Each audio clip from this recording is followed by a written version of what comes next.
உயர்ந்த இயேசு கிறிஸ்துவின் நாமத்தில் உங்கள் யாவரையும் நான் வாழ்த்தி வரவேற்கிறேன்.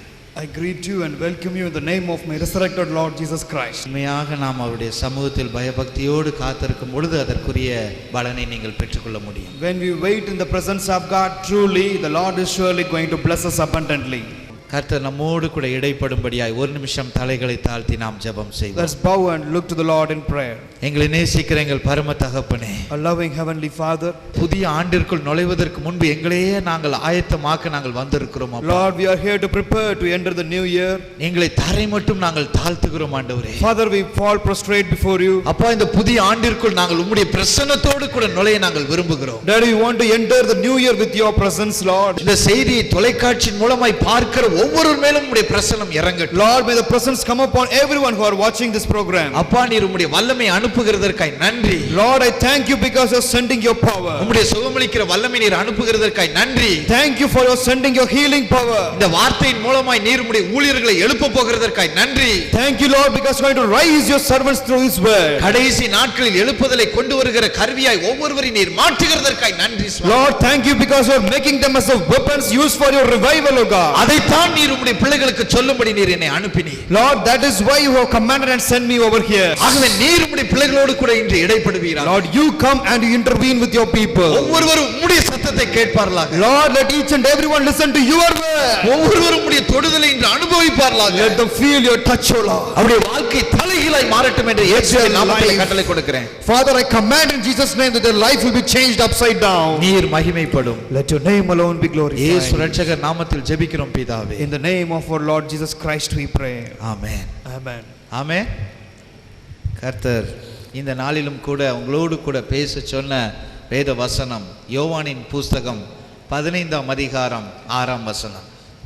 Even today the Lord has asked me to speak to you from John chapter 15 and verse 6. ஒருவன் என்னில் நிலைத்திராவிட்டால் அவன் எரியுண்ட கொடியைப் போல மாற்றப்படுகிறான். When a person does not abides in me, he is like a branch cut off. ஒருவன் என்னில் நிலைத்திராவிட்டால் அவன் எரியுண்ட கொடியைப் போல மாற்றப்படுகிறான். When a person does not remain in me or abide in me, he is like a branch that is cut off. அந்த கொடி உலர்ந்து போகும். And the branch withers. அந்த கொடியை கொண்டு போய் அக்னியிலே போடுவார். They collect it and burn it and fire it. அதில் ஒரு பிரயோஜனம் இல்லை. There is no use of that. இயேசு கிறிஸ்து தாமே இந்த வார்த்தையை சொன்னார். Jesus Christ himself told these verses. நம்மை சிருஷ்டித்த தேவன் தான் இந்த வார்த்தையை சொன்னார். The God who created us told the same verse. ஐயோ, நான் சிருஷ்டித்தனுடைய பிள்ளைகளை அக்னியில் கொண்டு போய் போடுவார்கள் என்று சொன்னார். He told, I am created my children but they are going to put them in fire. ஒரு சமயம் ஒரு தேவனுடைய ஊழியர் ஆண்டவரிடத்திலே ஜெபம் பண்ணி கொண்டிருந்தார். There was a man of God who was praying in his presence. பல மணி நேரம் தொடர்ந்து ஆண்டவரிடத்திலே போராடி ஜெபம் பண்ணி He கொண்டிருந்தார். was continuously praying for several hours. அப்பொழுது பரிசுத்த ஆவியானவருடைய அவருடைய ஆத்துமாவை மோட்சத்திற்கு அழைத்து சென்றார். And the Holy Spirit took his spirit to the heaven. இயேசுவை அவர் உற்று பார்த்து கொண்டிருந்தார். And he looked unto the Lord Jesus Christ. அவருடைய முகத்தில் ஒரு சோகம் இருப்பதை பார்த்தார். And he saw a sadness crawled on the face of Jesus Christ. ஏன் இயேசு சோகமா இருக்கிறார் என்று யோசித்துக் கொண்டிருந்தார். And he was asking why Jesus Christ is so sad and weary. இந்த பரிசுத்த ஆவியானவர் தான் நமக்கு விளக்கம் சொல்லி கொடுப்பார். And only the Holy Spirit can reveal such things to us. காரணம் 1:2:12 அப்படி சொல்லுகிறது. That is what is told in 1 Corinthians chapter 2 and verse 12. இந்த பரிசுத்த ஆவியானவர் தேவனிடமிருந்து இறங்கி வருகிறாராம். This Holy Spirit comes down from the Father in heaven. ஆகவே தான் இவர் தேவனுடைய ஆழங்களை அறிந்திருக்கிறார். That is why he knows the depth about God's dignity. நேரடியாக இயேசுவோடு பேச முடியாது. We cannot directly speak with our Lord Jesus Christ. ஆனால் பரிசுத்த ஆவியானவர் நமக்கு துணையா இருக்கும் பொழுது இயேசுவுடைய இருதயத்தை நம்மால் அறிய முடியும். But when the Holy Spirit remains in us, he helps us to understand the heart of Jesus. ஆகவே இவர் பரிசுத்த ஆவியானவரிடத்தில் கேட்டார், இயேசு ஏன் சோகமா இருக்கிறார் என்று. And this man of God asked the Holy Spirit why Jesus Christ is sad. அப்பொழுது ஒரு பெண்ணுடைய ஆத்துமா மோட்சத்திற்கு ஏறி வந்தது. And at that same time a woman's spirit came into the presence of God. யாரையோ அந்த பெண் தேடிக்கொண்டே இருந்தாள். And the spirit of the woman is searching someone. ஒரு பக்கம் இயேசுவுடைய முகத்தை பார்த்தார். In one side this man of God saw the face of Jesus. மற்றொரு பக்கம் இந்த பெண்ணுடைய முகத்தை பார்த்தார். And on the other side he saw the face of this woman. இந்த பெண் யாரையோ தேடிக்கொண்டே இருந்தார். And the woman was searching someone. இயேசுவுடைய முகத்திலிருந்து கண்ணீர் வழிந்தோடி கொண்டிருந்தது. And from the eyes of the Jesus Christ tears were rolling down. அதன் பின்பு இந்த ஊழியர் பரிசுத்த ஆவியானவரிடத்தில் கேட்டார், ஏன் இயேசு கண்ணீர் வடிக்கிறார் என்று. And this man of God asked the Holy Spirit why Jesus Christ is weeping. அப்பொழுது இயேசு கிறிஸ்துவுடைய உள்ளத்தை பரிசுத்த ஆவியானவர் மூலமாய் அவர் அறிந்து கொண்டார். And then he understood the heart of the Lord Jesus Christ. அந்த ஆத்துமா, அந்த பெண்ணுடைய ஆத்துமா மோட்சத்திற்குரியதல்ல. The soul of the woman does not belong to heaven. பரிசுத்த ஆவியானவர் சொன்னார், இந்த உலகத்தில் இருக்கும் பொழுது இவள் இயேசுவோடு கூட நிலைத்திராத ஒரு ஆத்துமா. When the woman was living in this world, she didn't live a life remaining in the Lord Jesus Christ. ஆகவே இன்னும் கொஞ்ச நேரத்தில் பிசாசுகள் கொண்டு வந்து அந்த ஆத்துமாவை நரகத்திற்கு தூக்கி எறியும் என்று சொன்னார். And in some time the Lord will hand it over to the wicked. அப்பொழுது இயேசுவுடைய கண்களிலிருந்து கண்ணீர் வழிந்தோடி கொண்டிருந்தது. And for the same reason Jesus Christ was weeping in heaven. அதன் பின்புதான் அந்த ஊழியர் ஆத்தும பாரத்தோடு கூட ஊழியம் செய்ய தொடங்கினார். And only after that that man of God started doing the ministry with the burden of souls. ஒவ்வொரு முறையும் ஒவ்வொரு மனிதனுக்காய் ஜெபிக்கும் பொழுதும் இந்த காட்சியை அவர் மனதிலே நினைத்துக் கொள்வார். Whenever he pray for any person, that man of God will remember this incident. நான் இந்த இடத்திற்கு வருவதற்கு முன்பும் கூட இயேசுவின் கண்ணீரை தான் நான் பார்த்தேன். And even before coming to this place, I saw the tears of the Lord. ஒரு மனிதன் என்னில் நிலைத்திராவிட்டால் அவன் எரியுண்ட கொடியைப் போல மாறிவிடுவான் என்று இயேசு சொன்னார். Jesus Christ told me, when a person does not abide in me, he is like a branch cut off and perishes. உங்கள் ஒவ்வொருவருக்குள்ளும் அந்த பாரம் இன்று இருக்க வேண்டும் என்று தேவன் விரும்புகிறார். The Lord is encouraging you that you should have this burden inside you. நீங்கள் வாலிபர்களாய் இருக்கலாம் அல்லது வயோதிபர்களாய் இருக்கலாம். You may be a young man or maybe an old man. ஆனால் உங்கள் ஒவ்வொருடைய உள்ளத்திலும் இருக்க வேண்டிய ஒரு ஆசை, நான் தேவனோடு கூட நிலைத்திருக்க வேண்டும். But the desire that you should have is you should abide. We should abide in the Lord Jesus Christ. எத்தனை ஆண்டுகள் நான் இருக்க போகிறேனோ அதை பற்றி எனக்கு கவலை இல்லை. I do not know how many years I am going to live in this world. ஆனால் இருக்கும் நாட்களில் நான் இயேசுவோடு கூட வாழ வேண்டும். But every single moment I am alive, I should abide in the Lord நான் Jesus அவரில் Christ. நிலைத்திருக்க வேண்டும். Lord, I should abide in you. இன்று இயேசுவுடைய விருப்பமும் அதுதான். That is the desire of the Lord Jesus Christ. என்னில் நிலைத்திருக்க வேண்டும். My son, you should abide in me. அதற்கு தான் நான் உன்னை சிருஷ்டித்தேன். That is why I have created you. நீ என்னில் நிலைத்திருக்கும் பொழுது என்னென்ன ஆசீர்வாதம் கிடைக்கும் என்பதை தான் நாம் தியானித்துக் கொண்டிருக்கிறோம். And we are meditating what are the profits we are getting because of abiding in God. நேற்று நாம் பார்த்தோம் யோவான் 15:5 படி. And yesterday we saw according to John 15 and verse 5. ஒருவன் என்னில் நிலைத்திருந்தால் அவன் மிகுந்த கனி கொடுக்கிறவனாய் மாற்றப்படுவான் என்று. The Lord says, when one abides in me, he gives forth much fruits. அதுதான் அன்பின் இருதயமாய் கர்த்தர் மாற்றி விடுகிறார். That is how the Lord makes our heart as a loving heart. கனி கொடுக்கிற ஒரு மனிதனாய் மாற்றி He விடுகிறார். makes us as a person who bears much fruit. நீங்கள் இயேசுவோடு கூட பழகி இருக்கிறீர்களா என்பதை அதன் மூலமாய் அறிந்து கொள்ள முடியும். You can understand yourself whether you have communicated or abiding in God through this. ஒரு மனிதன் உண்மையான தீர்க்கதரிசியா இல்லையா என்பதை அவனுடைய கனியின் மூலமாய் அறிந்து கொள்ள முடியும். We can understand whether a person or a prophet is a false or a true one by seeing his fruits. உண்மையான தீர்க்கதரிசி யார்? Who is a real prophet? இயேசுவின் இருதயத்தை அறிந்து அவரை போல ஊழியம் செய்கிறவன் தான். The person who understands the heart of Jesus Christ and do the ministry like him. Hallelujah. Hallelujah. Hallelujah. Hallelujah. அந்த பாக்கியத்தை தான் கர்த்தர் உங்களுக்கு கொடுக்க The விரும்புகிறார். Lord wants to give that very blessing to each and every one of us. நீங்கள் எப்படிப்பட்ட குடும்பத்தின் காரியங்களா இருந்தாலும் அதை பற்றி கர்த்தர் கவலைப்படவே மாட்டார். The Lord does not see about your family background, about your situation, nothing. நான் பிறப்பின்படி கிறிஸ்தவ குடும்பத்தை சேர்ந்தவன் அல்ல. When I was born, I do not belong to a Christian family. நான் இயேசுவை BE 2ஆம் ஆண்டு படிக்கும் பொழுது தான் ஏற்றுக்கொண்டேன். I accepted the Lord Jesus Christ only when I was in my second year of BE.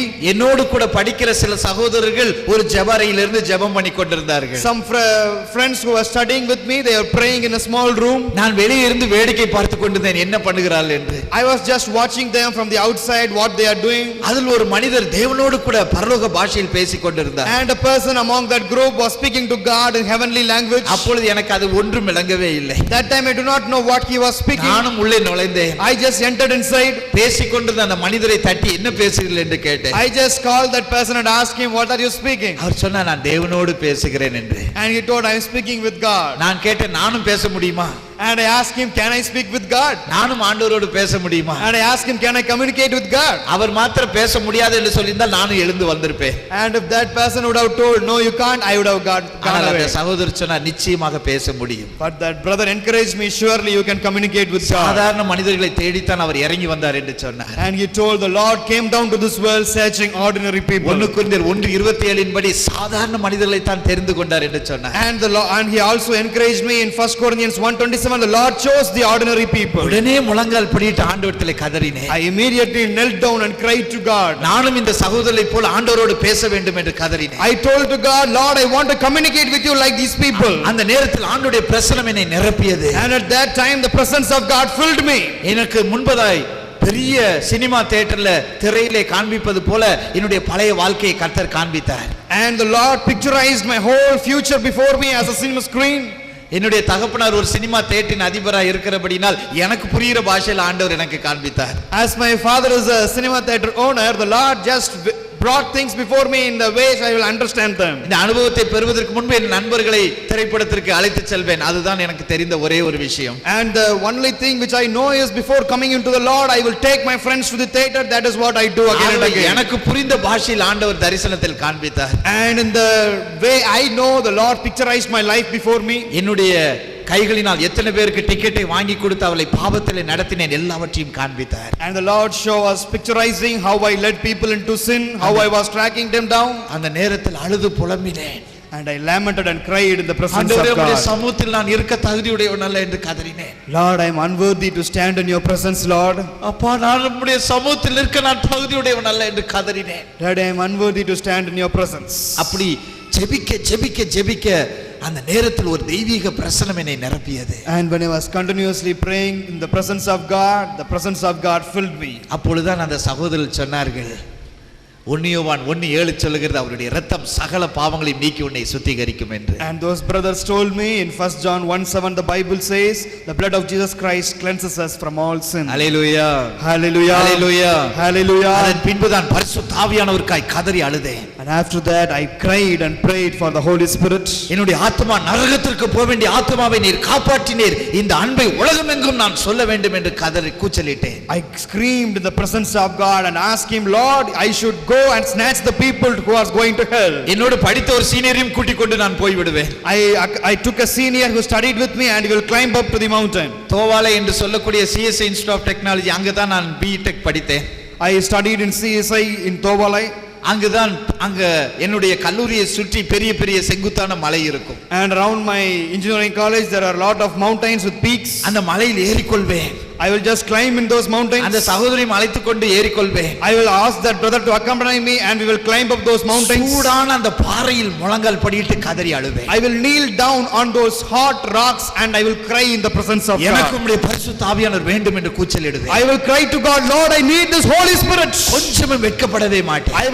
I have never felt ashamed for that. என் முதிர் வயது வரைக்கும் நான் உம்முடைய ஊழியத்தை செய்வேன் என்று கூச்சலிடுவேன். And I will shout to the Lord saying to him, Lord, I will do your ministry till my end. ஒரு நாள் 2 நாள் அல்ல 3 மாதங்கள் தொடர்ந்து அப்படி கதறி அழுதேன். For 3 whole months I was crying in the presence of God like that. அதன் பின்புதான் கிருபையாய் ஆண்டவர் பரிசுத்த ஆவியினால் நிரப்பினார். And then the Lord graciously gave me the Holy Spirit. Hallelujah Hallelujah. Hallelujah Hallelujah. இன்றைக்கும் நான் மற்றவர்களுக்காய் ஜெபிக்கும் பொழுது அவருடைய முகத்தை தான் நான் பார்க்கிறேன். And even today when I pray for others I see the face of Jesus. எசேக்கியேல் 39:29 அப்படி சொல்லுகிறது. Ezekiel 39 and verse 29 says that. உங்கள் மேலே ஆவியை நான் ஊற்றும் பொழுது என் முகத்தை நான் உங்களுக்கு மறைக்க மாட்டேன் என்று ஆண்டவர் சொல்லுகிறார். The Lord says, when I pour my spirit over you, I will not cover my face from you. Hallelujah Hallelujah. Hallelujah Hallelujah. அதன் பின்புதான் என்னுடைய ஜெப நேரம் மாறியது. After that my prayer time changed. 2 மணி நேரம் 3 மணி நேரம் தொடர்ந்து ஜெபம் பண்ணிக்கொண்டே இருப்பேன். I used to pray continuously for 2 hours 3 hours. என்னுடைய டைரியை நீங்கள் வாங்கி பார்த்தால் 2008ஆம் ஆண்டிலிருந்து நான் ஆண்டவரோடு நடந்ததை நீங்கள் பார்க்க முடியும். When you just get my diary you can see how long I have walked with God. ஒவ்வொரு இடத்திற்கும் பிரசங்கத்திற்கு போவதற்கு முன்பு அவருடைய சமூகத்தில் மணிக்கணக்கில் காத்திருப்பேன். Whenever I go to preach in any place I will wait in the presence of God for several hours. அதைத்தான் ஆண்டவரும் சொல்லுகிறார். That is what the Lord says. என்னில் நிலைத்திருந்தால் நீ மிகுந்த கனி கொடுப்பாய். If you abide in me you will give forth much fruits. யோவான் 15:8 அவர் சொல்லுகிறார். He says that in John 15 and verse 8. நீ அப்படி கனி கொடுக்கிறவனா இருந்தால் தேவன் மகிமைப்படுவார். When you live like that the Lord will be glorified through you. நீ அப்பொழுதுதான் என்னுடைய சீஷனா இருப்பாய் என்று இயேசு சொல்லுகிறார். And the Lord also told, only then you can be my disciple. உண்மையான சீடன் இயேசுவோடு நிலைத்திருப்பான். A real disciple of God will abide with the Lord Jesus Christ. இயேசு எனக்கு சொல்லி தரும் வரைக்கும் நான் அவருடைய ஊழியத்திற்கு போக மாட்டேன் என்று அவன் காத்திருப்பான். And he will wait in the presence of God asking him to instruct him and only then he will live. அப்பொழுதுதான் நீங்கள் அவருடைய சுபாவத்தை வெளிப்படுத்த முடியும். Only then you can reveal the attitude of Jesus Christ. அப்பொழுதுதான் இயற்கைக்கு அப்பாற்பட்ட காரியம் உங்களுடைய ஜெபத்தில் நடைபெறும். Only then things beyond nature will happen through your prayer. Hallelujah. Hallelujah. Hallelujah. Hallelujah. நீங்கள் ஒரு நிமிஷம் முழங்கால் படிட்டு 2013ஆம் ஆண்டில் என்ன சம்பவிக்கும் என்று நீங்கள் காத்திருந்தால் அவருடைய சத்தத்தை கேட்க முடியும். When you just kneel down and ask to the Lord, Lord, what will happen in the coming year, that you can listen the voice of God. Hallelujah. Hallelujah. Hallelujah. Hallelujah. ஆண்டவரோடு தங்கி இருப்பது தான் நமக்கு கிடைத்திருக்கிற பாக்கியம். The greatest blessing and the privilege is to wait and abide in the presence of God. ஒவ்வொருவருக்கும் தேவன் அந்த பாக்கியத்தை கொடுக்க The விரும்புகிறார். Lord wants to give this greatest blessing for each and every one of வேத us. புத்தகத்தை தேவன் அதற்கு தான் நமக்கு தந்திருக்கிறார். That's why the Lord has given us the Holy Bible. அவரில் நிலைத்திருக்க நீங்கள் கனி கொடுக்கிறவர்களாய் மாற்றப்படுகிறீர்கள். When you continuously abide in God, we will give forth much fruits. அடுத்து வேதம் என்ன சொல்லுகிறது? And what the Bible says next? அவரில் நிலைத்திருக்கும் பொழுது நமக்கு என்ன ஆசீர்வாதம் கிடைக்கிறது? What are the blessings we are inheriting because of abiding in Him? 1 யோவான் 3:6 வாசித்து பாருங்கள். When we read in 1 John chapter 3 and verse 6, அங்கு வேதம் இப்படியாய் சொல்லுகிறது. there the Bible says, ஒருவன் என்னில் நிலைத்திருந்தால் அவன் பாவம் செய்கிறதில்லை. if one abides in me, he sins no more. என் அன்புக்குரியவர்களே, My beloved, பாவமான காரியம் நம்மை சூழ்ந்து எப்பொழுதும் இருக்கிறது. always we can see sin crawling up from all the different areas. நீங்கள் பரிசுத்தமாய் வாழ வேண்டும் என்று நீங்களே திட்டம் செய்திருந்தாலும் உங்களால் வாழ முடியாது. Even when we have made a decision to live a holy life, we will fail again and again. ஆகவே தான் இயேசு சொல்லுகிறார், நீ என்னில் நிலைத்திருந்தால் நீ பரிசுத்தமாய் வாழ முடியும். But the Lord Jesus Christ says, when you abide in me, you can live a holy life. Hallelujah. Hallelujah. Hallelujah. Hallelujah. நான் இயேசுவை ஏற்றுக்கொண்ட பிறகு சிலர் என்னிடத்தில் வந்து இப்படியாய் சொன்னார்கள். After I received the Lord Jesus Christ, some people came and told me like this. நான் சாட்சி எல்லாம் போய் எல்லா இடத்திலும் சொல்ல போனேன். I went everywhere to testify the goodness of God. அப்பொழுது சில ஊழியர்கள் கூட என்னிடத்தில் வந்து சொன்ன காரியம் இதுதான். And some servants of God came and told these things. தம்பி, நீங்க இயேசுவை ஏற்றுக்கொண்டுட்டீங்களா? And they asked me, brother, have you accepted the Lord Jesus Christ? வாலிப வயசுல இயேசுவை ஏற்றுக்கொண்டுட்டீங்களா? And he asked me, have you accepted him in your young age? சாட்சி எல்லாம் சொல்ல எல்லா இடமும் போறீங்க. You are going everywhere to testify the Lord Jesus Christ. ஆனா பிசாசு உங்களை பார்த்துக்கிட்டு இருக்கும் brother. And they told me, brother, the devil will be watching over you. பிசாசு எப்படா உங்களை விளத்தலாம்னு பார்த்துக்கிட்டு இருக்கும் And brother. the devil will be waiting to trap you down. நானும் ஒவ்வொரு முறையும் ஊழியத்திற்கு போற ஒரு நாளும் நான் ஒரு பிசாசையும் பார்த்ததே கிடையாது. Whenever I go for ministry or wherever I go, I have never seen the devil. ஆண்டவருடைய மகிமையை தான் நான் பார்த்து I கொண்டிருக்கிறேன். have only witnessed the glory of God. 12 ஆண்டுகளும் நான் இயேசு என்னோடு கூட இருப்பதை நான் உணர்கிறேன். I can feel the Lord Jesus Christ with me for the past 12 years. Hallelujah. Hallelujah. Hallelujah. Hallelujah. இயேசுவில் நிலைத்திருக்கிற ஒரு மனுஷனுக்கும் பிசாசுக்கும் சம்பந்தமே கிடையாது. There is no connection between devil and the person who abides and remains in ஆகவே God. வீணாக பயப்படாதீர்கள். So we need not worry about anything. நான் இயேசுவில் நிலைத்திருந்தால் பிசாசு வந்து என்னை சோதிக்கும் என்று நினைக்காதீர்கள். Never think that when I abide in God, the devil will come and test me. No. வேதம் சொல்லுகிறது, மற்றவர்களுக்கு வருகிற சோதனை வந்தாலும் அந்த சோதனையோடு கூட தப்பிக்கும் வழியை இயேசு உண்டு பண்ணுவார். And the Lord says, the Bible says, even when you have some tests and sufferings, the Lord will make sure that you are coming out of it victoriously. Hallelujah. Hallelujah. Hallelujah. Hallelujah. பாக்கியத்தை தேவன் நமக்கு கொடுக்க அவர் விருப்பமுள்ளவராயிருக்கிறார். The Lord has so much desire to give this blessing for us. என்னில் நிலைத்திருக்கிற ஒரு மனுஷனை பாவம் தொடுவதில்லை. When a person abides in me, sin can never touch him. இயேசு கிறிஸ்து இந்த உலகில் எப்படி இறங்கி வந்தார் தெரியுமா? You know how Jesus Christ came to this world? மரியாளுக்கு தேவதூதன் தரிசனமானார். The angel of God appeared to Mary. உன் மூலமாய் ஒரு தேவகுமாரன் பெற்றெடுக்க போகிறாய் என்று சொன்னார். And he told Mary, you are going to give birth to the Son of God. லூக்கா 1:34 வாசித்து பாருங்க. When you read Luke chapter 1 and verse 34, உடனே மரியாள் சொன்னாள், ஐயோ நான் புருஷனை அறியேனே. and Mary replied, I have not known my husband. அப்பொழுது தேவதூதன் இப்படியாய் சொன்னான். And the angel of God replied like this, பரிசுத்த ஆவியானவர் உன்மேல் இறங்கி வருவார். the Holy Spirit will come over you. பரிசுத்த ஆவியானவர் உன்மேல் இறங்கி வருவார். The power of the Holy Spirit will come upon you. உன்னதமானவருடைய பலம் உன்மேல் நிழலிடும். And the strength of the Lord will shadow upon you. நீ பரிசுத்தமுள்ள குழந்தையை பெற்றெடுப்பாய். And you will give birth to a holy child. என் அன்புக்குரியவர்களே, My beloved, இன்று நாம் இயேசுவை ஏற்றுக்கொள்ளும் பொழுது, when we accept the Lord Jesus Christ, இயேசுவின் சமூகத்தில் நிலைத்திருக்கும் பொழுது, when we continuously abide in his presence, 1 யோவான் 3:9 இப்படியாய் சொல்லுகிறது. the Bible says in 1 John chapter 3 and verse 9, இந்த தேவனுடைய பரிசுத்த வித்து உங்கள் உள்ளத்திலே வைக்கப்படுகிறதா? this holy seed of God is planted inside our heart. Hallelujah. Hallelujah. அது உங்களை பரிசுத்தமாய் காத்துக்கொள்ளும். And this seed will keep us holy. எப்படி மரியாளுடைய கர்ப்பத்தில் தேவனுடைய பலன் வைக்கப்பட்டதோ அதே போல இயேசு கிறிஸ்துவில் நிலைத்திருக்கிற ஒவ்வொரு மனிதனுடைய உள்ளத்திலும் தேவனுடைய பலம் வைக்கப்படும்.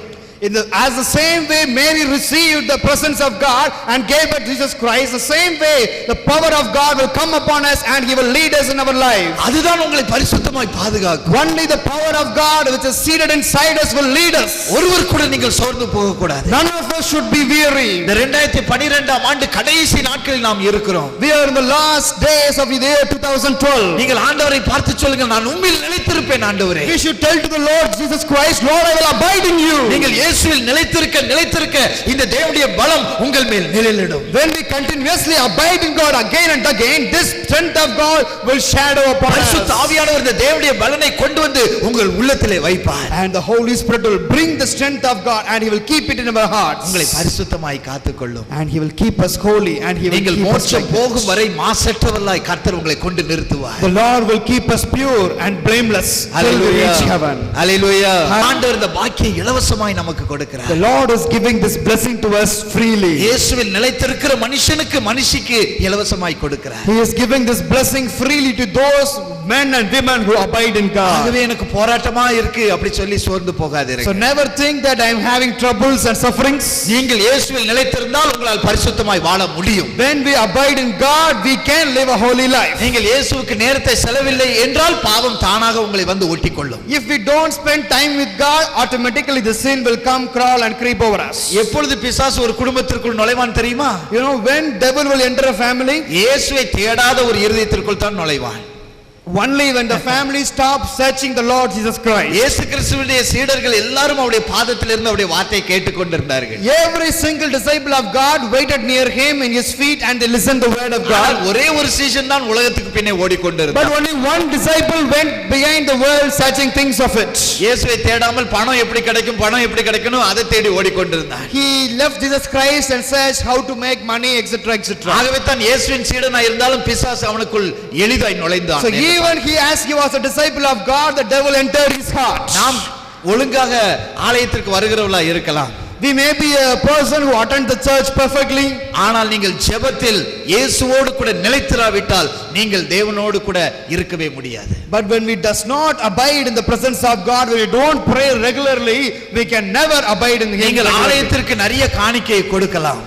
We may give a bounty of offerings to the church. ஆனால் இயேசுவோடு கூட நீங்கள் நிலைத்திராவிட்டால் உங்கள் ஆத்துமா மோட்சத்திற்கு போக முடியாது. But when we do not abide with the Lord Jesus Christ, our soul cannot enter into heaven. அதைத்தான் அந்த தேவ ஊழியர் தரிசனத்தில் பார்த்தார். That's what the man of God saw in his vision. கண்ணியமான ஒரு பெண் தான் மோட்சத்தில் நின்று கொண்டிருந்தாள். She was a good lady who was standing in the presence of யாரையோ God. தேடிக் கொண்டிருந்தாள், ஆனால் அவளால் இயேசுவை பார்க்கவே முடியவில்லை. She was searching for someone but she could not see the Lord Jesus Christ. அப்பொழுது பரிசுத்த ஆவியானவர் ஒரு வார்த்தை அந்த தேவ ஊழியருக்கு காண்பித்தார்.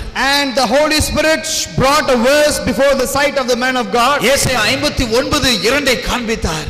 He brought Isaiah chapter 59 and verse 2. அவள் செய்த அக்கிரமங்களும் பாவங்களும் என்னையும் அவளையும் பிரித்திருக்கிறது. The troubles and the things which she did in her life, the bad things which she did in her life was like a wall between her and God. அவள் செய்த பாவமும் அக்கிரமம் தான் என்று இயேசு சொன்னார். It was the mistakes that she committed in her life. அப்பொழுதுதான் இயேசுவின் கண்களிலிருந்து கண்ணீர் வந்தது. That is why Jesus Christ cried. ஒரு ஆத்துமாக்காக இயேசு இப்படி கண்ணீர் வடிக்கிறாரே என்று அவர் அறிந்து மற்றவர்களுக்காய் ஊக்கத்தோடு ஜெபிக்க தொடங்கினார். And the man of God saw Jesus Christ was weeping for one particular soul. அன்று முதல் அவருடைய ஊழியத்தின் மூலமாய் अनेक வாலிபர்கள் தொடப்பட்டார்கள். And from that day on many young men were touched by his ministry. அவருடைய ஊழியம் தலைகீழாய் மாறியது. And his ministry changed upside down. இன்று நம்மை பற்றி என்ன? What about us? இன்று நம்மை பற்றி என்ன? What about us today? நாம் இயேசுவில் நிலைத்திருப்போமா? Will we abide in the Lord Jesus Christ? இன்று இதுவரைக்கும் நாம் எப்படி இருந்தோம் என்பதை மறந்து விடுங்கள். Let us forget how we were till this day. ஆனால் இந்த புதிய ஆண்டில் ஒரு ஆண்டவரோடு கூட ஒரு உறுதிமொழியை எடுங்கள். But let's make a decision in the presence of God for the upcoming year. நான் என்னுடைய வாழ்க்கையில் எவ்வளவு முக்கியமான காரியங்கள் இருந்தாலும் சுவாமி ஆண்டவர் உம்மோடு கூட நிலைத்திருப்பதை நான் முக்கியத்துவம் கொடுத்து அதற்கு முதலிடம் கொடுப்பேன் என்று சொல்லுங்கள். Let us tell to him, Lord, even though I have many things to attend in this world, let me prioritize you above all these things. அப்பொழுது நீங்கள் பரிசுத்தமாய் உங்களுடைய வாழ்க்கையை காத்துக்கொள்ள முடியும். And then we can keep our life a holy one. Hallelujah. Hallelujah. Hallelujah. Hallelujah. கடைசியாக And finally, வேதம் என்ன சொல்லுகிறது?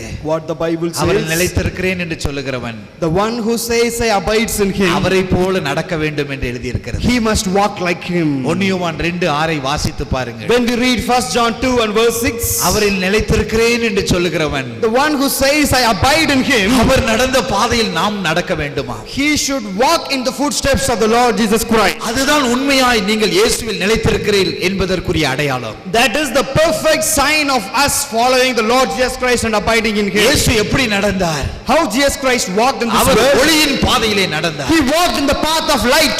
1 யோவான் 1:7 வாசித்து பாருங்கள். When you read 1 John 1 and verse 7, அவர் ஒளியில் இருக்கிறது போல நாம் ஒளியில் நடக்க வேண்டும் என்று. let us walk in the light just as Jesus Christ was in the light. ஒளியில் நடப்பது என்பது என்ன? What is about walking in the light? நாம் ஒருவர் ஐக்கியப்பட்டிருப்பது தான் ஒளியில் நடப்பது. It is about us having a fellowship among us. 1 யோவான் 1:7 அப்படி சொல்லுகிறது. That's what is told in 1 John 1 and verse 7. நாங்கள் கூட இன்று குழுவாக ஆண்டவருடைய ஊழியத்திற்காக வந்திருக்கிறோம். And even we have come over here as a team to do the ministry of God. எல்லாரும் ஐக்கியப்பட்டு இன்று ஊழியத்திற்கு வந்ததினால் தான் கர்த்தருடைய ஆசீர்வாதம் உங்கள் மேல் இறங்கி இருக்கிறது. As we came together as a team, the blessing of God is coming upon you. ஒவ்வொருவருக்கும் ஒவ்வொரு தாளந்துகளை தேவன் கொடுத்திருக்கிறார். Lord gives different talents to each and every one of us. எனக்கு மியூசிக் வாசிக்க தெரியுமா? தெரியாது. If you ask me whether I can play music, I do not know. நல்ல மியூசிக் வாசிச்சா தாளம் போட தெரியும், அவ்வளவுதான். I just know to clap my hands for a good music. எனக்கு ஆண்டவருடைய சமூகத்தில் இருந்து ஆண்டவருடைய வார்த்தையை சொல்ல தெரியும், அவ்வளவுதான். I just know to stand and preach the word of God, that's all. ஆண்டவருடைய ஆராதனை எனக்கு செய்ய தெரியுமா? செய்ய தெரியாது. If you ask me to lead you into worship, I do not know.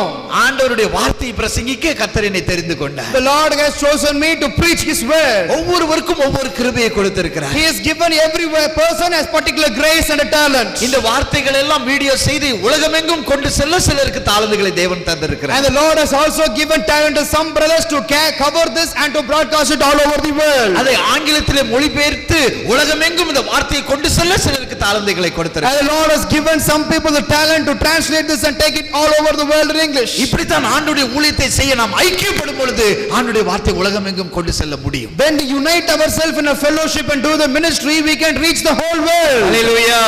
Hallelujah. Hallelujah.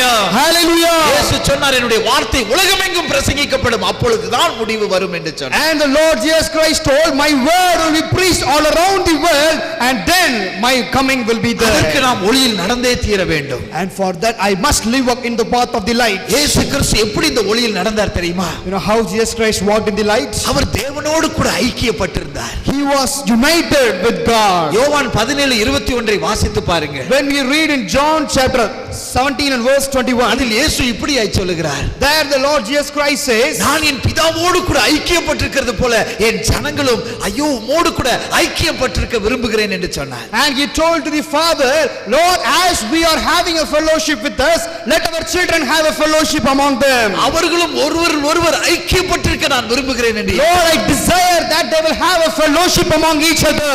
அதுதான் இயேசுவின் விருப்பம் பிரியமானவர்களே. That is the desire of the Lord Jesus Christ, my beloved. மத்தேயு 17:2 வசனத்தை வாசித்து பாருங்கள். When we read in Matthew chapter 17 and verse 2, ஒரே ஒரு நிமிஷம் தேவனோடு கூட கொண்டிருக்கிற ஐக்கியத்தை தன்னுடைய சீஷர்களுக்கு இயேசு காண்பித்தார். Jesus Christ just brought down the fellowship which he had with God before the eyes of his disciples. மறுரூப மலையில் அவர் மறுரூபமானார். In the mount of transformation he was transformed. அப்பொழுது அவருடைய முகம் சூரியனைப் போல பிரகாசித்தது. And the Bible says his face radiated like a sun. அப்பொழுது பாருங்கள் மத்தேயு 17:6 வாசித்து பாருங்க. When you read in Matthew 17 and verse 6, வெண்மையான பஞ்சு போல இருக்கக்கூடிய மேகத்திலிருந்து தேவனுடைய சத்தம் கேட்டது. and the voice of God came from a pure white cloud. இவர் என்னுடைய நேசகுமாரன், இவரில் பிரியமாய் இருக்கிறேன் என்று. And the word of God told, he is my son with whom I am pleased with. தேவனோடு அவர் கொண்டிருக்கிற அந்த ஐக்கியத்தை பார்த்தவுடன் சீஷர்கள் எல்லாம் பயந்து முகம் குப்புற விழுந்து நடுங்கி போனார்கள். And when the disciples of God saw the fellowship between Jesus and God, they fell prostrate and they were shivering. ஒரே ஒரு நிமிஷம் தான் அந்த ஐக்கியத்தை காண்பித்தார். Just for us, the moment the Lord showed this fellowship, பார்த்தவுடன் நடுங்கி போனார்கள். they were not able to stand, they were trembling down. என் அன்புக்குரியவர்களே, My beloved அதுதான் man of ஒளியில் God, நடக்கிற ஒரு வாழ்க்கை. that is the nature of walking in the light of God. நீங்கள் அவரை போல அந்த ஒளியில் நடந்து ஒருவர் ஐக்கியப்பட்டிருக்க வேண்டும் என்று வேதம் சொல்லுகிறது. The Bible says we should walk like the Lord Jesus Christ and we should have a fellowship among us. அவரில் நிலைத்திருக்கிறேன் என்று சொல்லுகிறவன் The one who says, I abides in him. அவர் நடந்த பாதையில் நடக்க வேண்டும். He should follow the footsteps of the Lord நான் Jesus கிறிஸ்தவன், Christ. நான் கிறிஸ்தவன் என்று சொல்லுகிறீர்களா? Are you saying, I am a Christian, I am a Christian? நீங்கள் திருச்சபை பிள்ளைகளை எப்படி நேசிக்கிறீர்கள்? How are you loving the children of God? How are you loving the church people? திருச்சபையில் யாருக்காவது பிரச்சனை என்றால் அவளுக்கு எப்படி ஜெபிக்கிறீர்கள்? Are you praying for those in your church who are being troubled, who are having sickness? தேவனுடைய ஊழியர்களுக்காக எப்படி நீங்கள் போராடி ஜெபிக்கிறீர்கள்? How much you are praying for the servants of God? புறஜாதிகளுக்காக எப்படி ஊக்கமாய் ஜெபம் பண்ணுகிறீர்கள்? How fervently you are praying for the Gentiles? இயேசு ஒவ்வொருவருக்காக மரித்திருக்கிறாரே, ஐயோ என் ஜனங்கள் எல்லாரும் திருச்சபைக்கு வர வேண்டும் என்கிற பாரம் உங்களுக்கு உண்டா? Are you having a burden that the Lord Jesus Christ has died for everyone? Many people should come to my church. ஆண்டவரே, இந்த முழுவதும் இயேசுவுக்கு சொந்தமாக வேண்டும் என்று கதறுகிற அந்த உபவாச ஜெபம் உங்களுக்கு உண்டா? Are you having the heart to fast and pray so that the entire will come into the presence of God? ஒவ்வொரு ஆலய ஆராதனைக்கும் திருச்சபை பிள்ளைகள் எல்லாரும் இந்த இடத்துல நிரம்பி வழிய வேண்டும் என்று கதறுகிற ஒரு இருதயம் உங்களுக்கு உண்டா? Are you having a heart to pray in the presence of God that my temple should overflow with people? அப்பொழுதுதான் நீங்கள் அந்த ஒளியில் நடந்து கொண்டிருக்கிறீர்கள் என்று அர்த்தம். If you are having these things in your life, only then you can assure yourself saying that I am walking on the light. இயேசுவுக்கு அந்த இருதயம் தான் இருந்தது. Jesus Christ had that heart. 99 ஆடுகள் இருந்தாலும் அந்த ஒரு ஆடை தேடி ஓடி செல்வாராம்.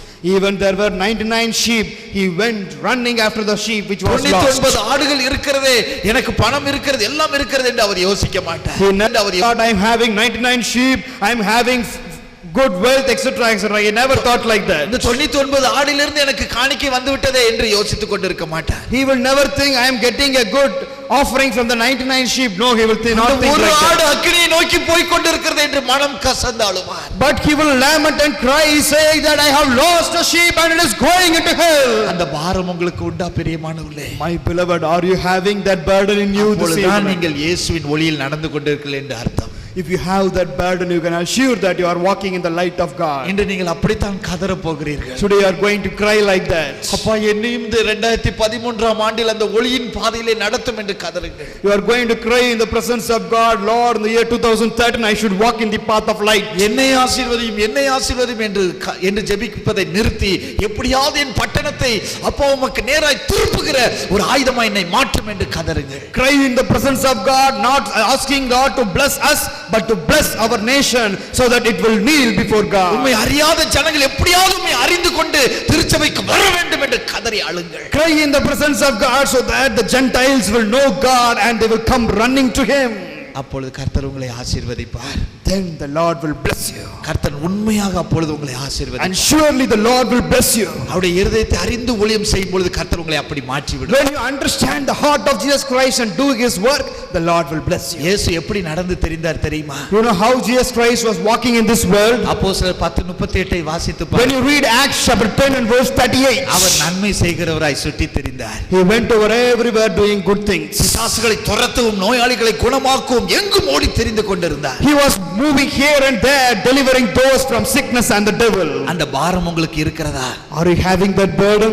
புறஜாதிகள் எல்லாம் அப்படிப்பட்ட பிரச்சனையில் தான் தவித்துக் கொண்டிருக்கிறார்கள். And the Gentiles are having these sufferings. ஒரு பக்கம் திருச்சபையின் ஆசீர்வாதத்திற்காக நாம் ஜெபிக்க வேண்டும். In one side we should pray for the church and the blessings. மற்றொரு பக்கம் புறஜாதிகள் மத்தியில் இந்த தேவனுடைய வல்லமை இறங்க என்னையும் ஒரு ஆயுதமாய் மாற்றும் என்று கதற வேண்டும். And on the other side we should pray to God, Lord, make me an instrument for which will bring Gentiles into the church. இயேசு கிறிஸ்துவுக்குள் அப்படிப்பட்ட ஒரு பாரம் இருந்தது. Jesus Christ had such a burden inside ஒரு him. பக்கம் யூதர்களை நேசித்தார். In one side he loved the people. மற்றொரு பக்கம் புறஜாதிகள் எப்படியாவது ரட்சிக்கப்பட்டு தேவனுடைய ஜனமாய் மாற வேண்டும் என்ற பாரம் அவருக்குள் இருந்தது. But on the other side he loved the Gentiles. Hallelujah, Hallelujah, hallelujah, Hallelujah. இந்த பாரத்தை தேவன் உங்களுக்கு தர விருப்பம் உள்ளவராய் இருக்கிறார். The Lord want to give this burden to us. அவர் நன்மை செய்கிறவராய் சுற்றி திரிந்தார். He went over everywhere doing good things. லூக்கா 13ஆம் அதிகாரத்தை வாசித்து பாருங்கள். When you read in Luke chapter 13, 31 34 உள்ள வசனங்களை வாசித்து பாருங்கள். verse 31 to 34, அதில் ஏரோது உம்மை கொல்ல வகை தேடுகிறான் என்று சிலர் வந்து சொன்னார்கள். and some people came and told him King Herod is trying to kill the Lord Jesus Christ. உடனே இயேசு பயந்து நடுங்கி விடவில்லை. And Jesus Christ didn't tremble. இயேசு என்ன சொன்னார் தெரியுமா? You know what he replied? இன்றைக்கும் நாளைக்கும் நான் பிசாசுகளை துரத்தி நோயாளிகளை குணமாக்குவேன் என்று, அது வரைக்கும் எந்த தீர்க்கதரிசியும் அழிந்து போவதில்லை என்று அந்த நரிக்கு போய் சொல்லுங்கள் என்று இயேசு சொன்னார். And he replied to them saying, for today and tomorrow I have to deliver the people from their sickness and troubles, till that no prophet will die, go and tell it to that fox. அந்த நரியிட்ட போய் சொல்லுங்கள் என்று இயேசு சொன்னார். He replied them, tell it to that fox. என்னை நன்மை செய்ய ஒருவனும் தடுத்து நிறுத்த முடியாது என்று இயேசு சொன்னார். And Jesus told, no one can stop me from doing good things. அந்த இருதயத்தை கர்த்தர் நமக்கு கொடுக்க விரும்புகிறார். The Lord want to give this blessing to us. பிரச்சனையில் இருக்கிற மக்களுக்காக நாம் பாரப்படுகிறோமா? Are we having a burden for those who are in troubles? நம்முடைய திருச்சபையின் பிள்ளைகள் ஒருவேளை பிரச்சனையில் இருக்கும் பொழுது அவளுக்காய் பாரப்பட்டு நாம் ஜெபிக்கிறோமா? Are we fervently praying for our church members when they are having some sickness in their life? தேவன் அதைத்தான் விரும்புகிறார். The Lord desires and He longs for such things. திருச்சபையிலும் கூட சில சமயத்தில் பிரச்சனையை அனுமதிக்கிறார். That's why the Lord allows sickness and problems in the church. எப்படியாவது என் ஜனங்கள் ஐக்கியப்பட வேண்டும். My children should have a fellowship among them. அவர்கள் இணைந்து ஜெபிக்க வேண்டும். They should unite and pray. ஆண்டவரிடத்தில் கதறி அழ வேண்டும். They should lament and cry in the presence of God. என் ஜனங்கள் என்னில் நிலைத்திருக்க வேண்டும். My children should abide in me. ஒரு பக்கம் உங்களுக்கு உலக கல்வி இருக்கலாம். In one side you may have a worldly knowledge. நான் பிடெக் முடித்து எம்டெக் முடித்து இப்பொழுது PhD பண்ணி கொண்டிருக்கிறேன். I have finished my BTech, I have finished my MTech, now I am going to complete my PhD. Computer science டிபார்ட்மென்ட்ல PhD முடிக்க போகிறேன். I am going to finish my PhD in computer science. அதிலும் தேவன் எனக்கு கிருபையை அளித்து கொண்டிருக்கிறார். And the Lord is giving me grace in that area also. ஆனால் மற்றொரு பக்கம் ஆண்டவருடைய ஊழியத்திலும் நான் இருக்க வேண்டும் என்ற பாரத்தை கொடுக்கிறார். And on the other side it gives me a burden to do the ministry of God. ஒரு பக்கம் குடும்ப வாழ்க்கையும் தேவன் ஆசீர்வதித்திருக்கிறார். In the other side He has blessed my family life. அருமையான மனைவி மகனை கொடுத்திருக்கிறார். He has given me a wonderful wife and a son. எல்லா ஆசீர்வாதத்தையும் கொடுத்திருக்கிறார். Lord has given me all the blessings. ஆனபோதிலும் தேவனுடைய இருதயத்தை அறியும் பொழுது ஒரு பாரம் வந்து இறங்குகிறது. But still the presence of God comes and He makes me to understand the burden of God. அதற்கு தான் நாம் இன்று கூடி வந்திருக்கிறோம். That is why we are gathered today. நான் இயேசுவை போல மாற விரும்புகிறேன். I want to walk like the Lord Jesus Christ. என்னை உம்மை போல மாற்றும் என்று ஜெபிப்பீர்களா? Will you pray to God asking Him, Lord, please change me, Lord? அதற்காகவே நான் வந்திருக்கிறேன் என்று சொல்வீர்களா? Will you tell to Him, that is why I have come here, Lord? பிலிப்பியர் 2:5 சொல்லுகிறது கிறிஸ்துவின் சிந்தை உங்களுக்குள் இருக்க கடவுது என்று. Philippians 2:5 says, have the attitude of the Lord Jesus Christ. கிறிஸ்துவின் சிந்தை உங்களில் இருக்க கடவுது. May the attitude of Jesus Christ remain in you. என்னுடைய கடைசி மூச்சு வரை நான் மற்றவர்களுக்கு நன்மை செய்கிற ஒரு மனிதனாய் என்னை மாற்றும் என்று கதறுவீர்கள். Lord, till my last breath I should live a life doing good things to others. அப்பொழுது கர்த்தர் உங்களுக்கு இந்த வரங்களை கொடுப்பார்.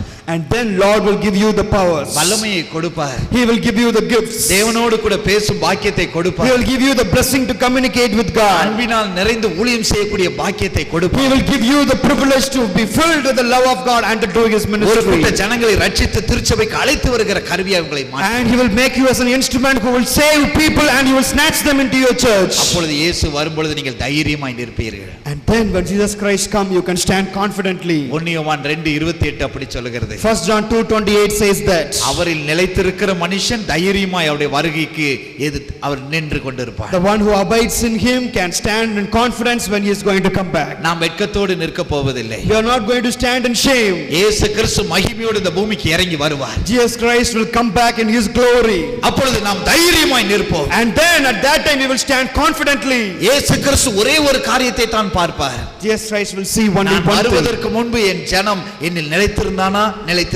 இருந்தானா என்பதை தான் பார்ப்பார். He will see only one thing, whether my son abides in my presence or not. Hallelujah.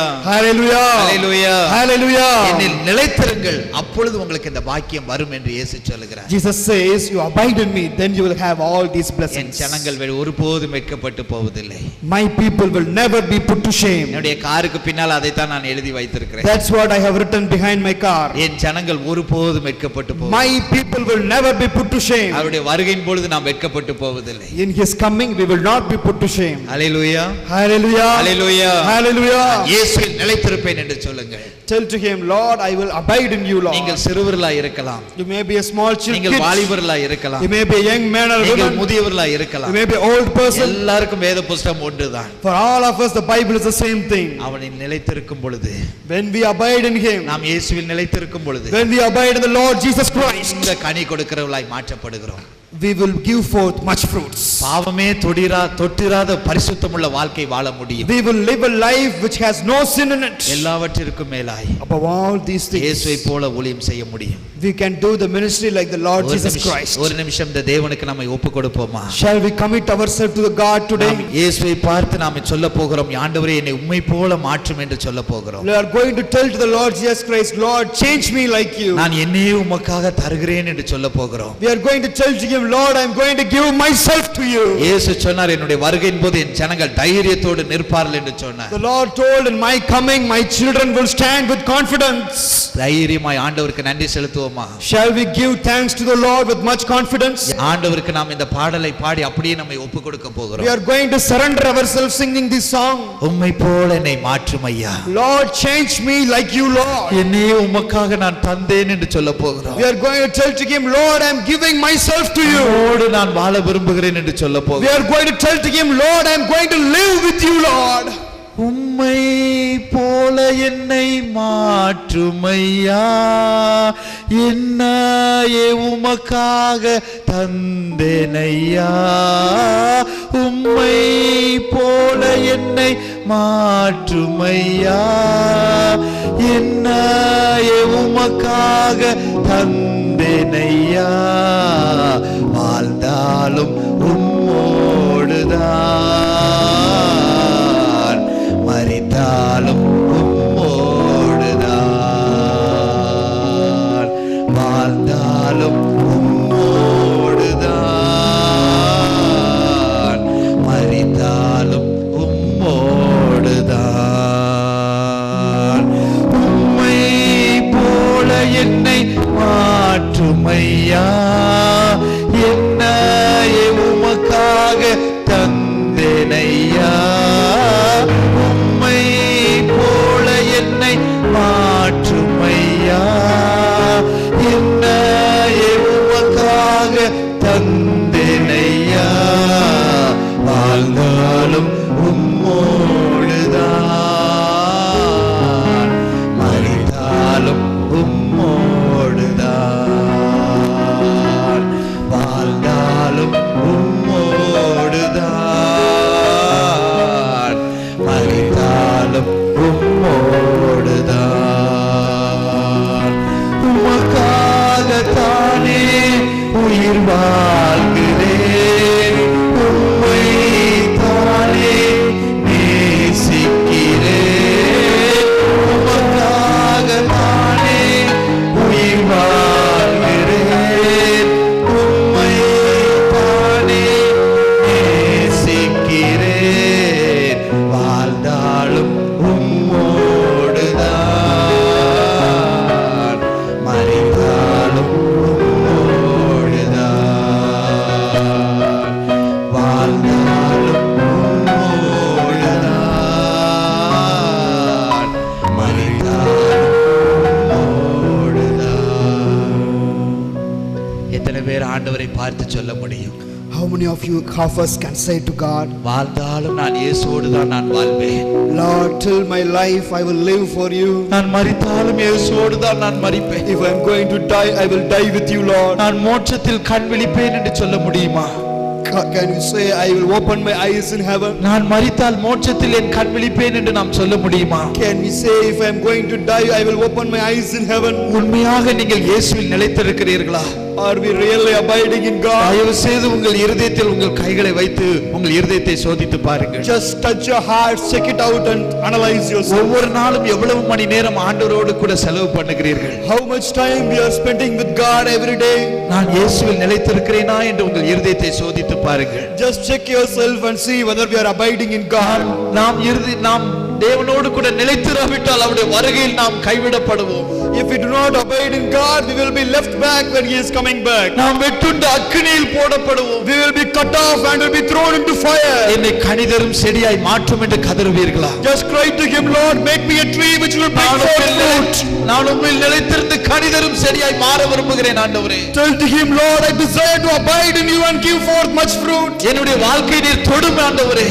Lord, touch my life. இயேசு கிறிஸ்து இப்பொழுது உங்கள் மேல் தம்முடைய பிரசன்னத்தை வைத்துக் கொண்டிருக்கிறார். The Lord Jesus Christ is keeping His presence upon you. உண்மையாக இயேசுவை கூப்பிடுகிற ஒவ்வொரு மேலும் கர்த்தர் தம்முடைய பிரசன்னத்தை வைத்துக் கொண்டிருக்கிறார். The Lord is keeping His presence upon everyone who are calling அந்த Him. ஆத்தும பாரத்தை அவர் கொடுத்துக் கொண்டிருக்கிறார். He is giving you the burden right now. வாய்களை திறந்து ஆண்டவருக்கு நன்றி செலுத்துங்கள். Just open your mouth and cry to Him. இயேசு இப்பொழுது உங்களுக்குள் நுழைந்து கொண்டிருக்கிறார். The presence of Jesus Christ is coming inside you. பிரசன்னம் உங்கள் ஒவ்வொருவரையும் நிரப்பிக் கொண்டிருக்கிறது. The presence of God is filling you. தொலைக்காட்சியில் பார்த்துக் கொண்டிருக்கிறவர் மேலும் கர்த்தருடைய வல்லமை இப்பொழுது இறங்கிக் கொண்டிருக்கிறது. Even upon those who are watching this program, the presence of God is coming. வல்லமை இப்பொழுது இறங்கிக் கொண்டிருக்கிறது. The power of is filling you. வாய்களை திறந்து ஆண்டவருக்கு நன்றி மாத்திரம் செலுத்துங்கள். Open your mouth and thank God. பரலோக பாஷையினால் கர்த்தர் உங்கள் நாவை நிரப்பிக் கொண்டிருக்கிறார். God is filling your tongue with heavenly language. உங்கள் நாவிலிருந்து தீர்க்க தரிசனம் வரும்.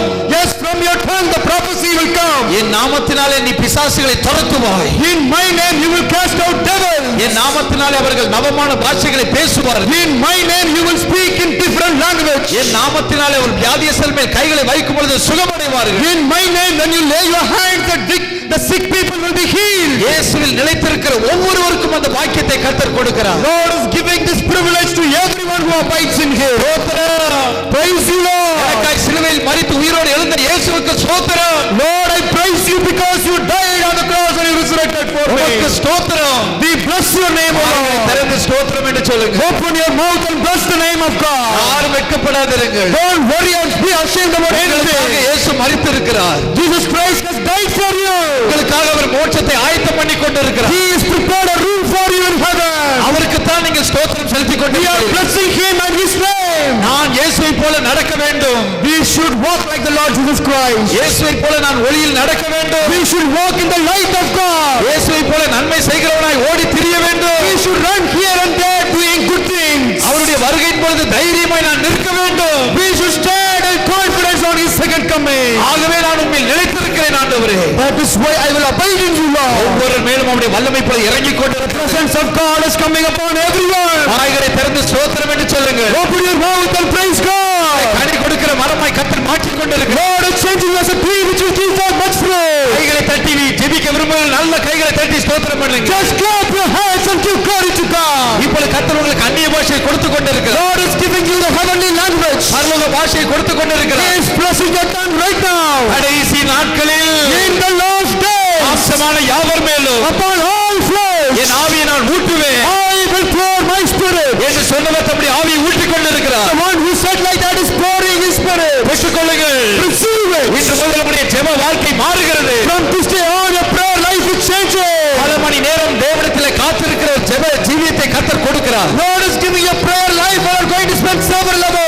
5 நிமிஷம் 2 நிமிஷம் ஜெபிக்கிற அந்த ஜெப வாழ்க்கையெல்லாம் கர்த்தர் மாற்றிக் கொண்டிருக்கிறார். Lord is changing your prayer life from 2 minutes and 5 minutes. நேர் முழங்காலில் நின்று பல மணி நேரம் ஜெபிக்கிற அந்த ஜெப ஆவியை கர்த்தர் ஊற்றிக் கொண்டிருக்கிறார். Lord is giving you the spirit of prayer. God is going to kneel down and pray for several hours. வாய்களை திறந்து ஆண்டவருக்கு நன்றி செலுத்துங்கள். Just open your mouth and clap the hands and praise God. கைகளை தட்டி தேவனுக்கு நன்றி Clap செலுத்துங்கள். your hands and praise God. எல்லாரும் கைகளை தட்டி தேவனுக்கு நன்றி செலுத்துங்கள். Clap your hands and praise glory to God. தேவ மகிமை உங்கள் மேல் இறங்கிக் கொண்டிருக்கிறது. Glory of God is coming upon us. இந்த 2013 ஆண்டு உங்களுடைய வீடு பிரகாசிக்கும். In the year 2030, you are going to have a bright future. உங்களுடைய முகம் பிரகாசித்துக் கொண்டிருக்கிறது. You can faces will radiate. பெற்றுக்கொள்ளுங்கள் அவருடைய அபிஷேக வல்லமை. Receive the anointing of God. எந்த மனுஷனை பிரகாசிப்பிக்கிற அந்த மெய்யான ஒளி உங்களுக்குள் பிரகாசித்துக் The கொண்டிருக்கிறது. light of God which can shine, every person is coming upon you. கைகளை தட்டி தேவனுடைய இந்த மகிமையை பெற்றுக்கொள்ளுங்கள். Clap your hands and receive the glory of God. Receive the fire of the Holy Spirit.